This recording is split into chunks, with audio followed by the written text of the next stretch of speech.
So I bought this Uniclife lock box, okay, for medicine. It says the standard code is the 0000, which it worked a couple of times, and it doesn't want to work anymore. I'm opening it and it doesn't want to open. So I get the handy dandy little key that it came with, the backup keys. Have them both here. Put it in, and nothing happens. It doesn't want to open still.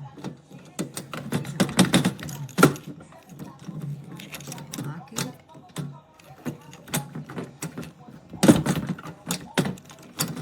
Play with it, and it just does not want to open.